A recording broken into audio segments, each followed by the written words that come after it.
कहानी की शुरुआत होती है सोल शहर से, जहां एक बिजनेसमैन सियोकवू अपनी छोटी सी बेटी सुआन के साथ रहता है। सियोकवू एक सफल व्यक्ति है, लेकिन काम के चक्कर में वह अपनी बेटी को ज्यादा वक्त नहीं दे पाता। सुआन की बस एक ही ख्वाहिश है, वह अपनी मां से मिलना चाहती है जो बुसान में रहती है। अपने पिता से थोड़ी दूरी महसूस करने के बावजूद सुआन ने कभी शिकायत नहीं की, लेकिन इस बार उसका जन्मदिन है और वह चाहती है कि उसके पिता उसे उसकी मां के पास ले जाएं। सुआन का मासूम सा चेहरा देखकर सियोकवू मजबूर हो जाता है और अगले दिन वो दोनों सोल से बुसान के लिए ट्रेन पकड़ते हैं। ट्रेन के अंदर माहौल सामान्य होता है। यात्री अपनी अपनी सीट पर बैठे हैं, कुछ लोग नींद में हैं, कुछ आपस में बातचीत कर रहे हैं, लेकिन किसी को भी अंदाजा नहीं है कि ये यात्रा एक भयानक बुरे सपने में तब्दील होने वाली है। ट्रेन जैसे ही स्टेशन छोड़ती है, बाहर की दुनिया में कुछ अजीब हो रहा है। एक खतरनाक वायरस फैल चुका है जो इंसानों को झोंबी में बदल रहा है। जब ट्रेन चलने लगती है, एक महिला तेजी से ट्रेन के अंदर दौड़ती है। उसकी चाल में घबराहट है, उसका चेहरा पसीने से भीगा हुआ है।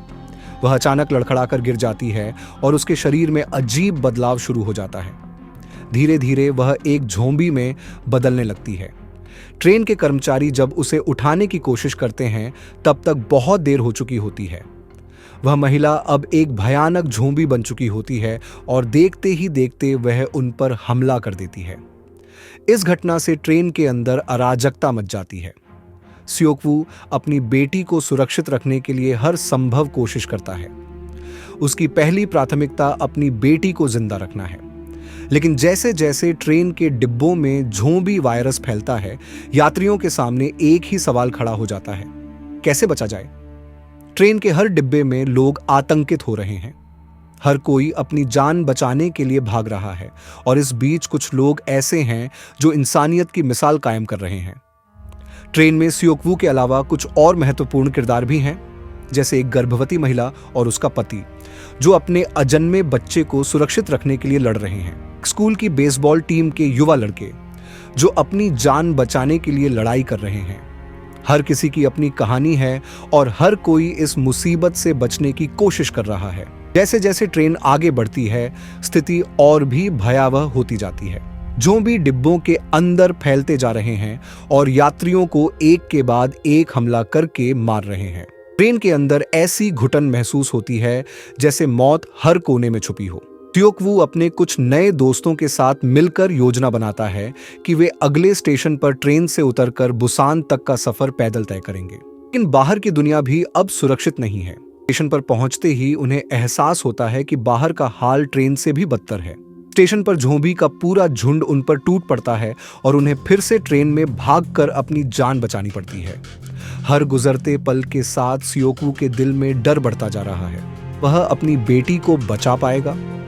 क्या वे बुसान तक सुरक्षित पहुंच पाएंगे? इन सवालों का जवाब उसे खुद भी नहीं पता। लेकिन एक पिता के दिल में अपनी बेटी के लिए जो मोहब्बत और जज्बा होता है, वह किसी भी डर से बड़ा होता है। जैसे जैसे कहानी आगे बढ़ती है, सियोकवू के सामने कई बार ऐसे मौके आते हैं जहां उसे अपने फैसले पर शक होता है।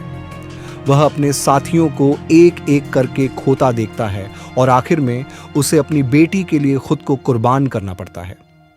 इस मोड़ पर कहानी इतनी इमोशनल हो जाती है कि हर किसी की आंखें नम हो जाती हैं। आखिरकार सुआन और गर्भवती महिला ही बुसान तक पहुंच पाते हैं। बुसान अभी तक वायरस से सुरक्षित है और यही वो जगह है जहां उन्हें सुरक्षा मिलेगी।